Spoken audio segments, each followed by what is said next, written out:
Okay, guys, I have started recording. It's good having you all.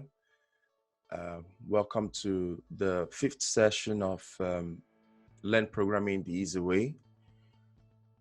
So the program is called Learn Programming the Easy Way just because most of us are starting out to learn programming. And one reason I put this together is because one thing I have observed is that when it comes to learning programming, one thing that is recurrent is that there's a lot of jargon out there. So when you start out to learn programming, you have to, it's quite difficult getting through the jargons for many. All the web development, should I call it cliches or buzzwords, they often get, between beginners who are just starting out. All right, so I was talking about this article that I read. So what this gentleman started to emphasize is that there is implementing the design and then there's creating the design. Okay, so he said there's a common misunderstanding that web design is HTML, CSS, and JavaScript. He said it is not.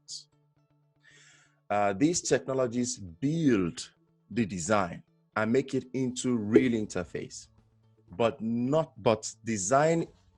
So here is the part, but design is knowing what to build, not how. Okay, think of it this way. Knowing how to construct a house is not the same as being able to design one that meets the needs of the people living in it. Someone who knows how to construct web interfaces is a developer. You are asking about a designer. So this is what he's saying. In regards to the topic, he said you're asking about being a designer. So like we said countless times, this training sessions is design-driven development. Because if you know, I think he answered the question. So he said, what you need then is to first make a decision. Do you want to be a designer as well as a developer? Are you willing to invest the time and work into learning design to become competent? At least competent enough to make the quality expectations of your target customers. So he's making the argument that we'll be making over time that if you understand design, then you can understand how to code, because most developers who go to school to learn to code, they just learn to code. So you give them a design and then they can interpret that interface, that design in the terms of coding. All right. But for newbie, those who are starting out to learn programming or web development, there's often the problem of, okay, so I know HTML, I know CSS, so what do I do now with it? All right. If you do not have a design on this, an understanding of design, okay, you run into, there's the possibility of running into this situation is very, very high. All right. So this is why this entire program is designed to start with you first with design and then go next into coding itself. All right. I thought I should bring this topic with you guys. I'm going to share the link in the comment section so that if you want to go through it, you can check through it. All right, Emmanuel, I get your message. All right, guys. So let's start without much ado. So this was the logo, which I designed this morning. Yeah, I got tired. I just got tired. By the way, these are just C's put together. If you look at it, it's four C's put together to create this. And It's a transparent, which means that any image that goes to the back will be, these things are actually hollow. So I can show you.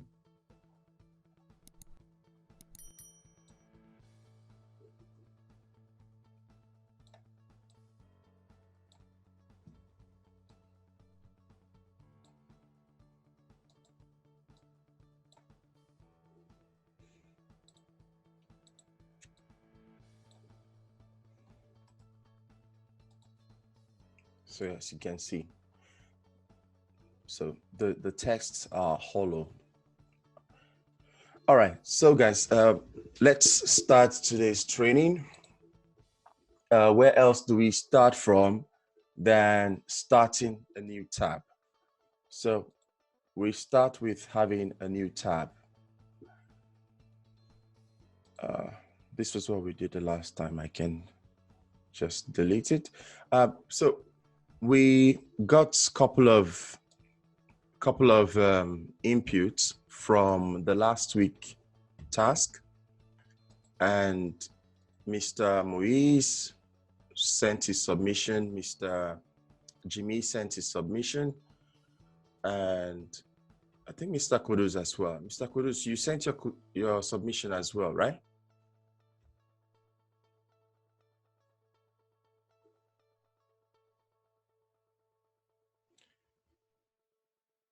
Mr. Kudus, are you there?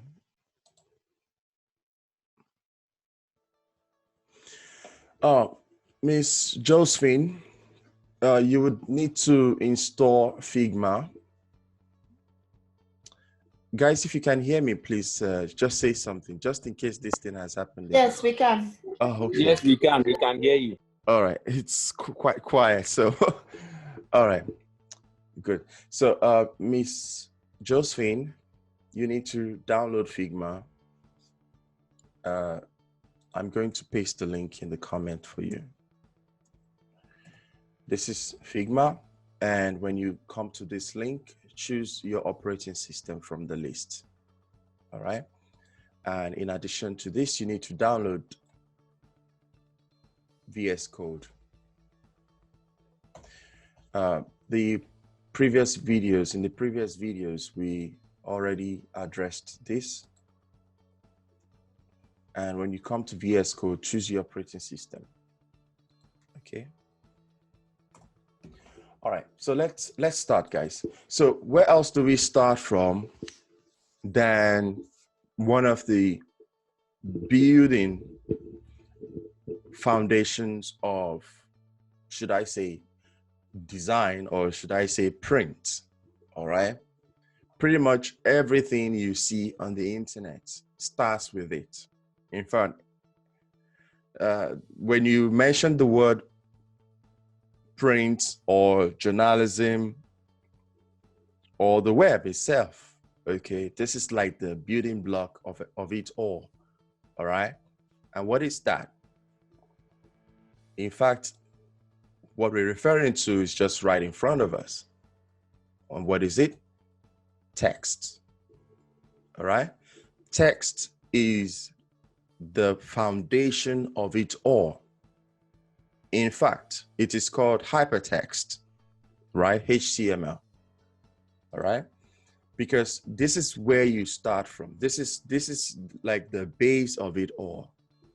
All right, having to know the right text. What text should I use? Okay, this is one of the should I say the $1 million question. All right, so there are different resources online when it comes to text, or in CSS terms, it is called fonts. All right, it's called fonts. So in programming, you would generally call it, not generally, but what it is called is fonts. All right, so I'm going to pull up VS Code.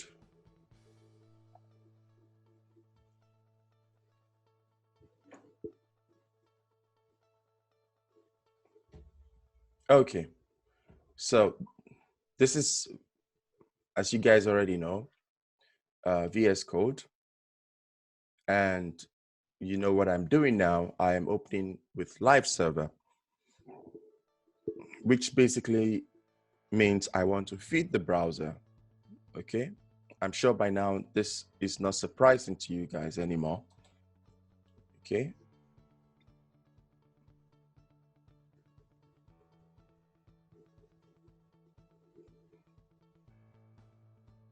All right. So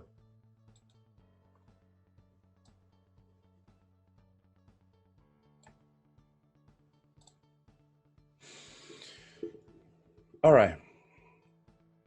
So if I go to my CSS file, all right, let's see. Here is my card and I have paragraph and H3. So what I can do here already is I can add the font. I can change the font family. So in CSS, it is called font family, right? So say I change this to this. Watch, guys. Just watch here.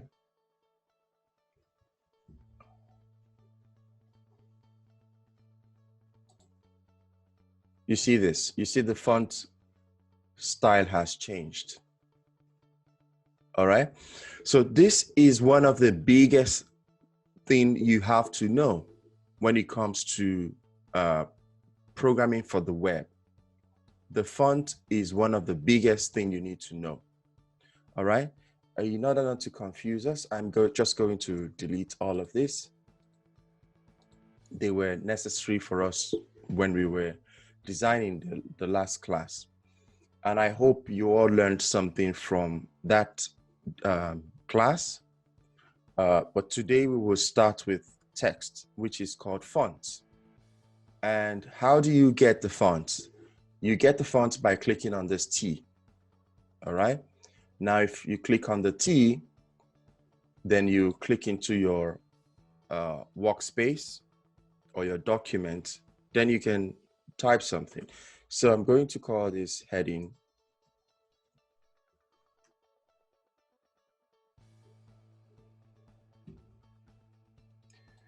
Now, when you create a text or a font or a text document or text heading, in this case, you can increase the size with Figma using this here.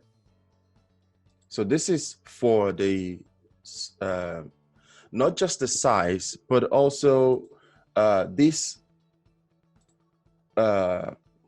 pixel thing you put would actually affect the way it looks as well when it comes to the size of the font on the document when you render it to the web. All right. So for the sake of this, I'm going to use heading.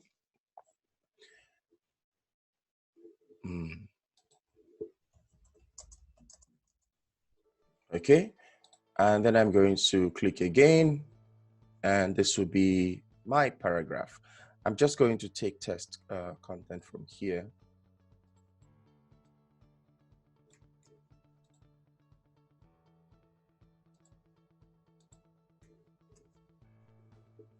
Okay.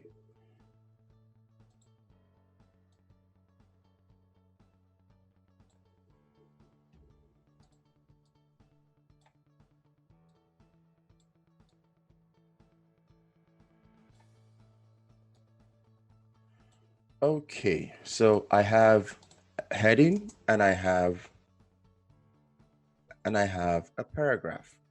Recording once again. All right. So guys, if you look at this, what we have right in front of us, we have a title and we have a paragraph. All right. This is the same as we have on this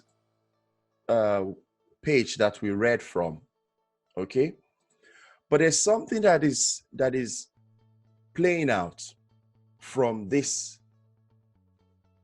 two things, like I would call them two components in this case, from this heading and the paragraph. All right. What is happening here is that when a reader, I'm sorry guys, for some reason I got kicked out. So if you're just joining, I really apologize for that. So this is the heading, and this is the type. This is the content or the paragraph. What is happening here is what is called visual. There's a competition between what should be seen between the title and the paragraph. All right. And one way to solve this is what they call visual hierarchy. All right. With visual hierarchy, you are able to solve this problem. Okay. And how can you solve this problem? So say in this case, the heading is 48 in size, and then the paragraph is also 48. So because of this same size, all right, this is why you have it. We have this problem. And if you want to solve this problem, one way to solve it is to reduce the size of the paragraph. Okay. Now, as soon as you reduce it, you would notice that it begins to look, you know, a lot familiar to what you have been seeing on the web. You see that? Now it looks much more appealing. Okay. The moment you see it, you see, okay, this is the heading. That's the first thing that comes to your eyes. And that's the first thing you read before you actually read the paragraph. All right.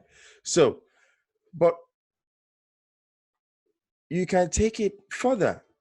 You can still make it a lot visual. All right. One way to do that, there are several ways to do this. Okay. One way is to make the title bold. You see this, guys? It creates a different feel. All right. We can still take it further. All right. By reducing the font size, I mean, the font weight of the paragraph. Okay.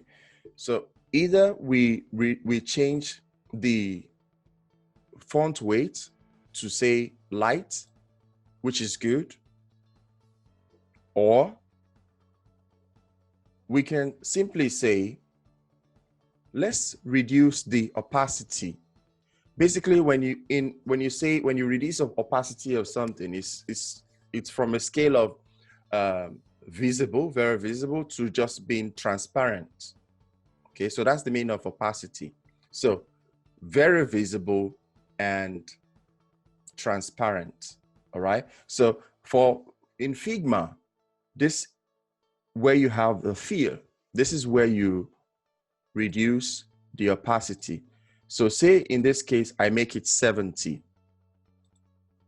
Guys, you see this? You see this fill is actually different from what we had previously. Okay. So one thing that is also happening here, all right, aside the visual hierarchy, all right, one thing that I can modify, all right, it's what is called Typeface Personality. So what this means is that every typeface, which is pretty much saying every font family, all right, this here, this is the font family in CSS. Okay, every font family, which is like in this case, I can show you here, Roboto. I'm using Roboto. Roboto is the typeface. All right. Say if I want to change from Roboto and I change to something else, say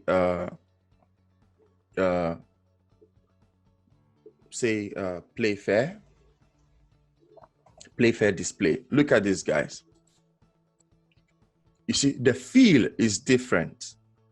All right. That's because every font family or every typeface has its own personality. All right.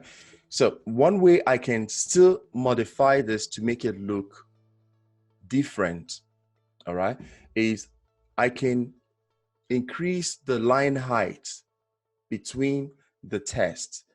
Here, I can show you guys. Look at this.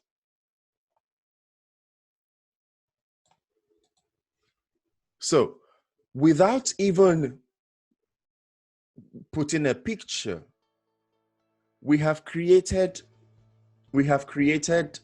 a document that looks appealing. Okay, this looks appealing already. All right, say if you want to see it, I can show you. Okay, if I put this now,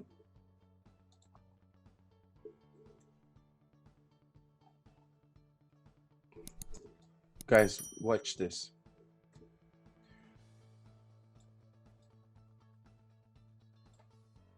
Okay,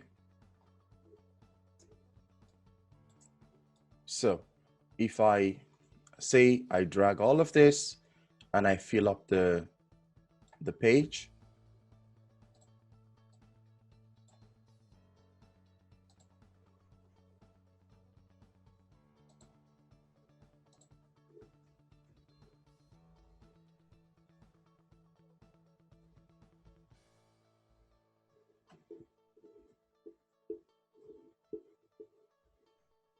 okay, I can try it a different way. Okay, I can try this style instead, and all of this goes here.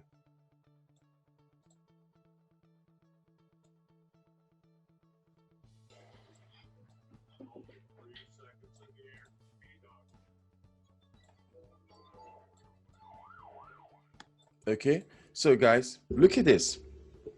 Simple design, but look at what we've created. We've created a homepage, basically what is called hero page. All right, it may look very simplistic, but yeah, this is how you can achieve a unique personality for your website or for your desktop application that you're building, or for a mobile application that you're building, by just playing around with different font family, basically called typeface. So I'm using different names because in different environments they are called differently. All right. In the context of the web, it is called font family when it comes to CSS.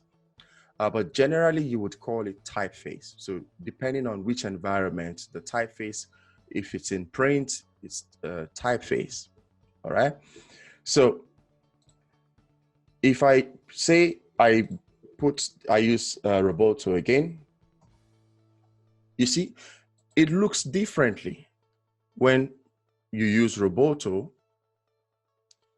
than if you use a different, say, the Playfair that we had previously. All right. So this is how you can make design decision. All right.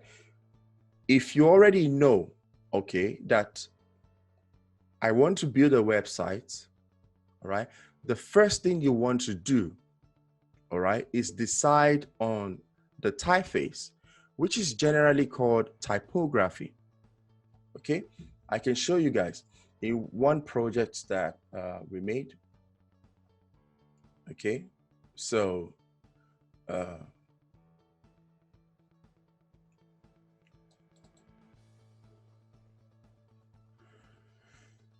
where is it? Okay, so this is it. So this is the typography scale of this project. Okay, and from this you can see the different sizes when it comes to the font typeface. Okay, and this is how you can make the design decision. And if you can make this design decision, all right, you can already give a look and feel to your website. All right, and this would influence how you're going to write these in terms of coding. Okay, so one way to find the right font, all right, is there are several resources online. One of the first one that often comes to mind for developers is Google Font Family, Google Font, not Google Font Family, but Google Fonts. All right. On Google Fonts, you can see different types of fonts which you can use for your website or for your application. Because if you have desktop application, you still have fonts, right? We don't only use fonts or text on the website. We use text on mobile. We use text on print. Okay, we use text on pretty much everything. All right. So one place you can find fonts is on Google Fonts. So say we want to make a decision for our website. All right. This Balu, Mr. Moise, what did you say? I like it. You say what? That's Balu. That's a font family, Balu. I like it so much. Okay, is it in Figma?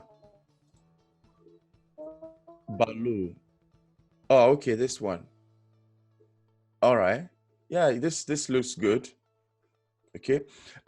Let me highlight most of the things that you would make as a decision when it comes to choosing a font. Okay, so that we won't run into this problem that newbie developers run into. Okay, so while choosing a typeface for your application or for your website or for whatever thing, all right, when choosing, okay, a font family or a font typeface, first thing you want to look out for, okay, is the typeface or font that has at least 6 styles. Okay, for instance, in the case of this Balu, you can see it's only one style that it has, regular. If you are a designer and you use a font that has just one style, all right, it limits the personality of the font, of the typeface. It limits its personality. So what do I mean by that? Okay, so if you look at this, what we had previously, the heading is Roboto. The paragraph itself is Roboto. And with these two, we have created a kind of personality. And if you change this again to bold, you see, it creates a different personality, right? And not just that. So say, for instance, we have a long topic. Let me use this mood board to find something we can use.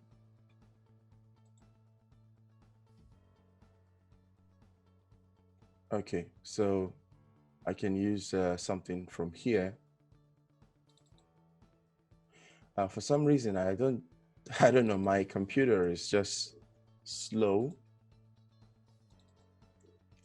Okay, so I'm using this. The text came out as white because where I copied it from.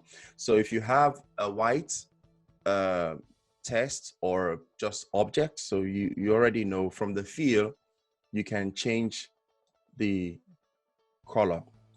All right, I will change it to black, and moving this will reduce the width of that component. All right, in this case, the heading component. All right, so now I want to show you guys something. Okay, one thing as a developer that you should know, I think this has a root in physics. The higher you go in terms of the font size, all right, the more you should shrink the space in between the font size, in between the text. So this is what I'm saying. Now I have it on 48, okay? If I go to 72, there's a lot of space in between these things now, all right? I can show you what I mean. Let me move this somewhere. Okay, now look at this. There's a lot of space in between these two. That's because I have increased the font size. And to solve this, you need to bring them together.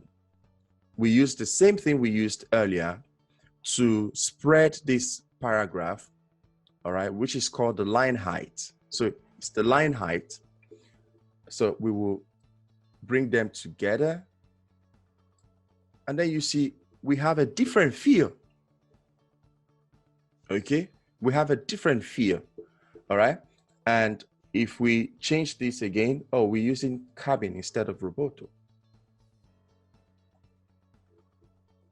All right. So if I make this say bold, it's already bold in any case, so it's not going to create much difference. But how about we make it thin? All right, guys, let's make it thin and let's look at the feel or the personality that this creates. Look at this, guys. Look at this. You can see that the feel from the bold title is different from when we made it thin. So this is what developers have in their belt, in their tools, you know, that they often apply to development that newbie developers do not know.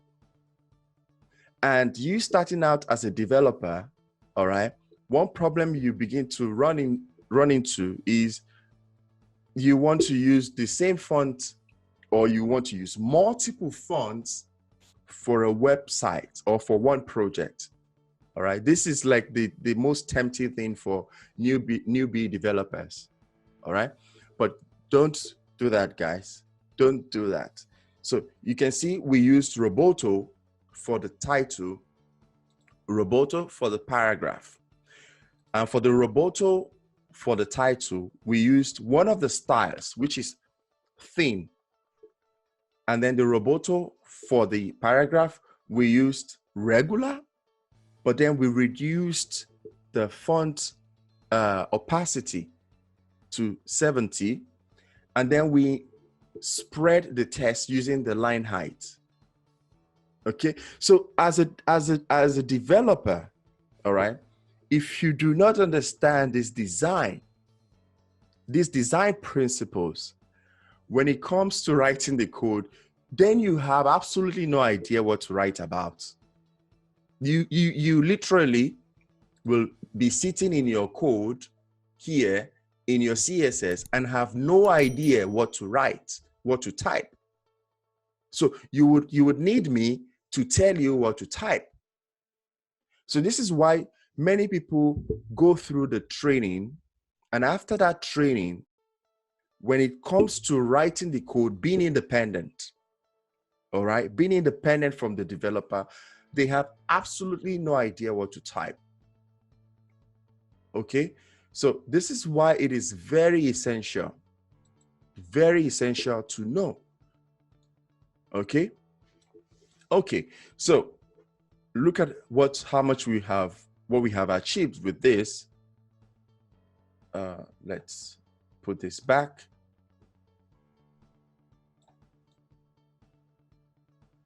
This would have been a good design otherwise, because of this overlapping, but it's kind of, this test is kind of not visible. So we probably would try different colors to make it visible. But yeah, it would have otherwise been a good design. Okay. Hello. Yeah. Yes. The picture, Mm-hmm. I can see that it's kind of transparent. Is that like because like previous session we had, Mm-hmm. While working on it on my own, I noticed that at first, placing the image, which I even called the attention to, blocked my headings and the paragraph. Mm-hmm. But now, the one you're making now, Mm-hmm. it's kind of transparent. Okay. I think How? yeah, I think the question you're asking, just a moment. Guys, you would have noticed that that I'm using a different background from what we had from the previous class. So I decided to explore a lot, by using the virtual background and using a different microphone, which was why we had to test the mic. All right. So sorry for that. I have to explain that for what is happening, just in case you guys are looking like, dude, what is wrong? This looks different. Okay. So, Mr. Jimmy, what the question you asked is in relation to what is called layers in Figma. Okay, it's called layers in Figma. I think I should do this thing like this because I'm afraid I don't know what is going to come out. What is going to come out in the recording if we have it on the edge, because these things are covered, and none of you guys reminded me. So I'm going to find it. I'm going to find everyone. Okay. So, Mr. Jimmy, your question is in relation to layer. All right. What that means is, if you remember when we were talking, I said the left section. Okay. On the left section, you will see what is layers. Now, if this is in front, if this is behind of this text, that is because this beach is at the bottom. So anything at the top, okay, will appear first. Like, for instance, this will appear first. In this case, the paragraph is sitting on top and the title is sitting below. Okay, so for if you want to make it, if you want to change the order, all right, then you would have to move what you want either up. If I move it up, you see this text goes behind. Okay, if I move it below the paragraph, it still doesn't change anything. That's because the title is still below. So if I move the image below the title, then the title comes at the top.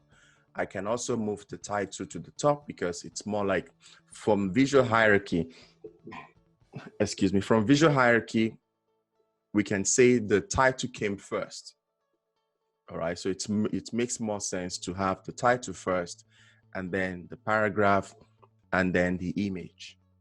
All right, if this is the question you asked, I hope that solves the question, that solves the problem.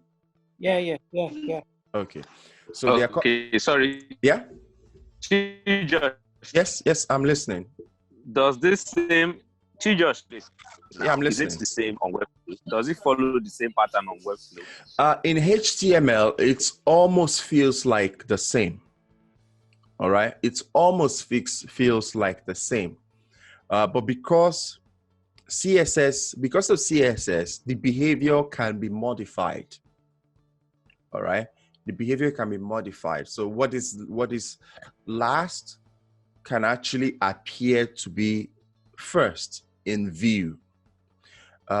It is very important in web development, I should say, because of the sophistication of the web, many people have used this very wrongly, or should I say, in a way that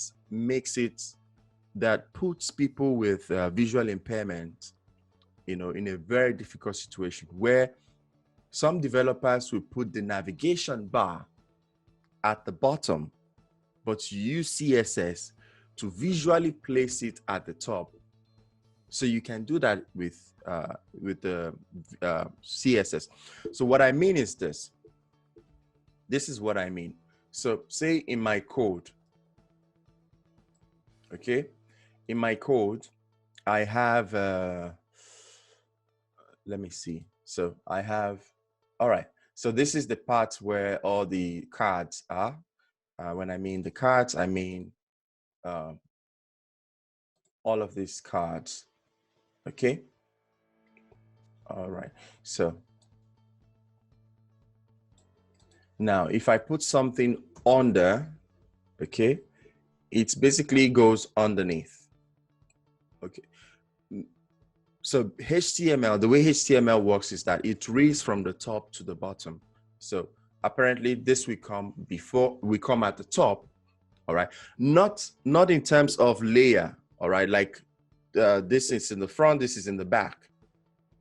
To do that in the web, we use what is called Z index. So Z index or zebra index. I don't know how you call the letter Z. So that's what you use to achieve this something in the front and then something in the back. All right. But generally for HTML, it's just going to, you know, stack them from the top to the bottom. All right. So if I put, say, something else here, let's say H1, and I put, this is the heading. If I save it and you check the page, this will be at the bottom because it stacks them from the top to the bottom. All right, so this would be at the bottom. Okay, now what you can do with CSS is you can actually send this to the top. Okay, and there are a couple of ways that developers do this. Let me give this a name, say, I can't come up with any name because this wouldn't come up in any particular context. Let's see. So it's a class, as you already know. So I'm going to put a dot, right? I hope you guys remember. Classes will take a dot because, Yes. yeah, because it's a class, okay? If you targeting an element, then you would not put a dot, right? So I'm going to call the name of the class. And now I'm going to use display.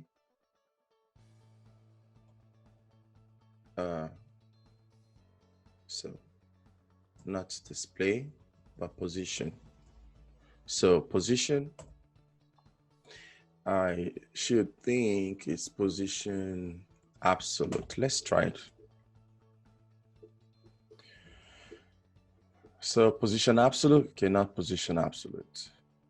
Position absolute in relation to the, so say the body itself, I give the body itself position relative.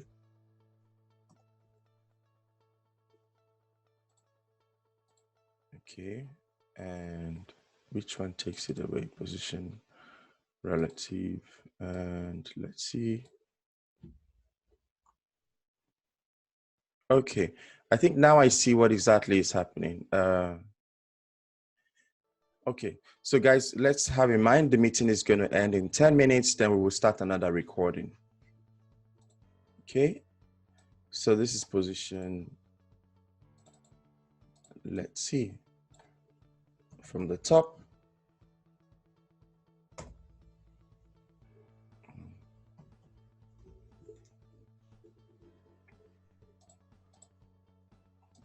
It didn't change much.